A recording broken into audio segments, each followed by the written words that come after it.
तो आ गए आप लोग। देवी और सज्जनों, आज के इस वीडियो में मैं राजा मिश्रा आपको बताने जा रहा हूँ मीन राशि के बारे में। मीन जिसके स्वामी होते हैं देवगुरु बृहस्पति, जो ज्ञान के मालिक हैं, यानी कि जिसका मालिक ही ज्ञान का मालिक हो, कुछ न कुछ तो सेवक पर भी प्रभाव निश्चित तौर पे पड़ेगा।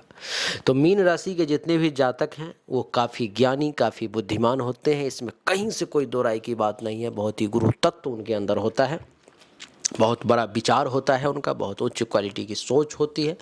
तो आज हम बात करने वाले हैं मीन राशि के बारे में कि मीन राशि वालों के लिए मई का महीना आखिर कैसा रहेगा। मई 2024। देवी और सज्जनों, कुंडली के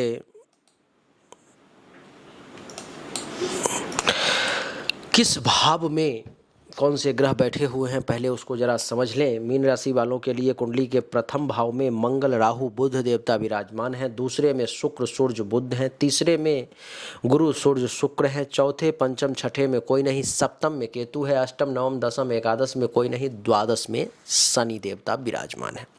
इन सब का क्या प्रभाव होगा, क्या फल होगा, इसको जानने का प्रयास करेंगे। तो आइए चर्चा को आरंभ करते हैं और जानने की कोशिश करते हैं। तो हेलो, नमस्कार, आदाब, सलाम, सत श्री अकाल, केम छोगत से काय केरो हाल है के ना जी। हाँ सब कैसन वानी, हाउ आर यू, कैसे हैं आप लोग, केवो नाचो मनक्कम खम्हा गणी हुकुम केमती अच्छंती की खबोर नमस्तुभ्यं, राधे राधे। देवी और सज्जनों, सबसे पहले मीन राशि वालों के नाम अक्षर को जान लेते हैं। जिस किसी भी व्यक्ति के नाम का पहला अक्षर दी, दू, थौ, झौ, यों, दे, दो, चा, ची हो, उसकी राशि होती है मीन। उसकी राशि होती है मीन। मीन राशि वालों के लिए कुंडली के द्वितीय भाव में सूर्यदेव विराजमान हैं, जो 14 मई तक यहीं पर में रहेंगे। 14 मई तक सूर्य के दूसरे भाव में विराजमान होने के कारण आपको क्या फल मिलेगा उसको समझिए। दूसरे भाव में जब सूर्य देव बैठते हैं तो सबसे पहले मुख से संबंधित किसी न किसी प्रकार की कुछ न कुछ समस्या, कुछ न कुछ परेशानी देने की कोशिश करते हैं। जैसे कि मुख रोग में हो गया, दांत का दर्द हो गया, कान से संबंधित समस्या हो गया, इत्यादि कुछ न कुछ दे सकते हैं। वैसे ही आपको संपत्तिवान बनाने का सूर्यदेव प्रयास करेंगे। भाग्य का भी अच्छा खासा 14 मई तक आपको साथ मिलेगा। और सरकार से झगड़ने का प्रयास न करें। अपने जीवन साथी के लिए आप अपने परिवार के लोगों से लड़ाई झगड़ा कर सकते हैं, ऐसी स्थिति उत्पन्न हो सकती है। देवी और सज्जनों, सूर्य दूसरे भाव के बाद 14 मई के बाद तीसरे भाव में आ जाएंगे। और जब तीसरे भाव में आ जाएंगे तो सबसे पहले ये आपको पराक्रमी बनाने का प्रयास करेंगे। आपके पराक्रम में खूब वृद्धि होगा। आप बहुत पराक्रमी कहलाएंगे इस समय में। ऐसे ऐसे काम को कर देंगे जिसको पहले आपने सोचा नहीं होगा। बहुत ही प्रभावशाली व्यक्ति के तौर पे जाने जाएंगे। राजमान्य कहलाएंगे। कवित्व का गुण आप में जो है सो बढ़ेगा। और इस समय में मैं आपको बताऊं, आपको बंधुओं का सुख बहुत कम मिलेगा, लेकिन प्रतिष्ठा निश्चित तौर पे मिलेगा। और शरीर में ऊर्जा और बल की कमी जो है सो आपको महसूस नहीं होगी। 14 मई के बाद ये सूर्य देवता आ जाएंगे कुंडली के दूसरे, एक, दो, तीसरे भाव में। तो तीसरे भाव का भी फल समझ लिया। और 14 मई तक दूसरे भाव में थे तो आप दूसरे भाव का भी फल आपने समझ लिया। अब सूर्य देवता के बाद बात करेंगे मंगल देवता की, जो आपके कुंडली के प्रथम भाव में विराजमान है। कुंडली के प्रथम भाव में विराजमान होने के कारण आप में एक क्रूरता आ सकता है इस महीने में। मीन राशि वाले मंगल के कारण थोड़ा साहस ज़्यादा जरूर रहेगा, चपल स्वभाव के बने रहेंगे। और आपको बता दूं कि विचार इस समय में आपके बहुत हाई क्लास से होंगे। महत्वाकांक्षा बहुत ज़्यादा होगी। गुप्त रोग कुछ परेशान कर सकता है। और लोहा वगैरह से या किसी धातु से या किसी भारी सामान से कुछ चोट लगने की भी आशंका है। बिजनेस व्यवसाय का कुछ न कुछ जो है सो नुकसान हो सकता है, उस पर में थोड़ा सा सावधान रहें तो ज़्यादा बढ़िया रहेगा। मंगल के बाद बुध की बात करेंगे। बुध देवता भी कुंडली के प्रथम भाव में 10 मई तक विराजमान है।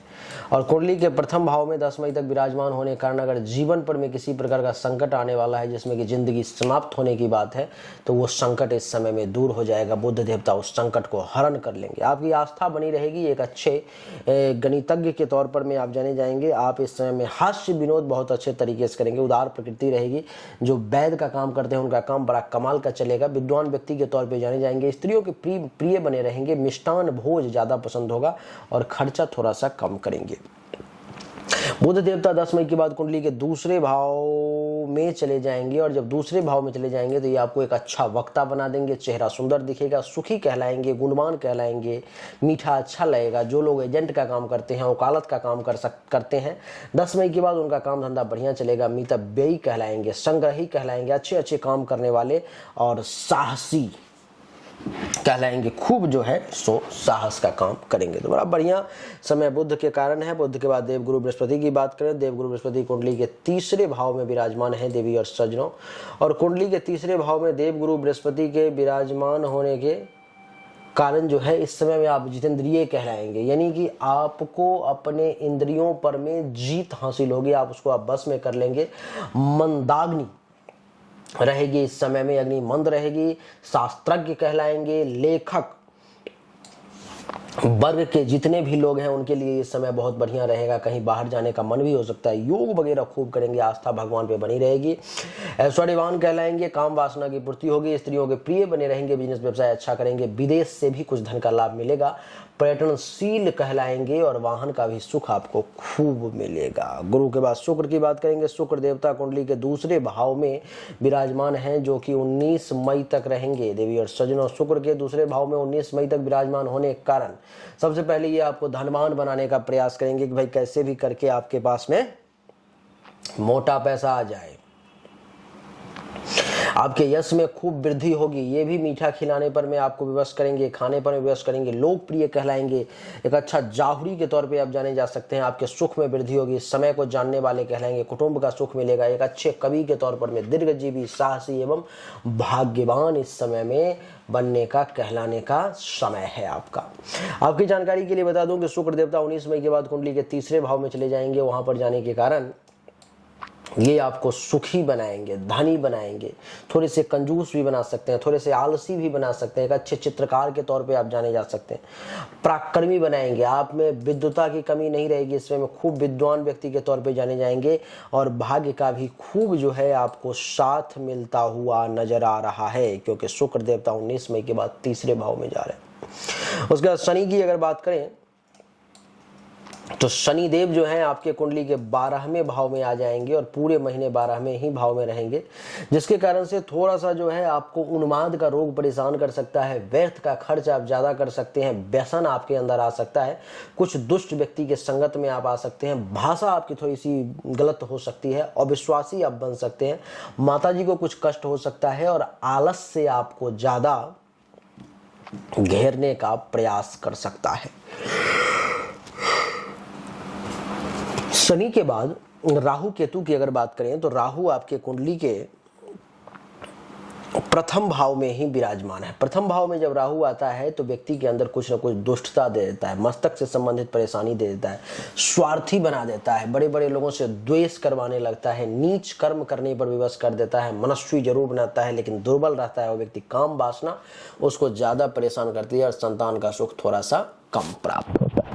सज्जनों, राहु कुंडली के प्रथम भाव में और केतु कुंडली के सप्तम भाव में विराजमान है। केतु का कुंडली के सप्तम भाव में विराजमान होने के कारण इस समय में जो है सो आपको मतिमंद वाला कुछ काम कर सकते हैं, ऐसा भी काम कर सकते हैं जिसको बाद में आपको लगेगा कि ये नहीं करना चाहिए, तो मूर्खतापूर्ण काम हमने कर दिया। शत्रु से बिना मतलब लड़ाई झगड़ा कर सकते हैं जो ठीक नहीं है, जिसके कारण से आपके सुख में भी कुछ कमी के योग बन सकते हैं। तो देवी और सज्जनों, यही थी मीन राशि वालों की राशिफल मई महीने की, जो कैसा रहेगा वो हमने बताने का प्रयास किया आपको।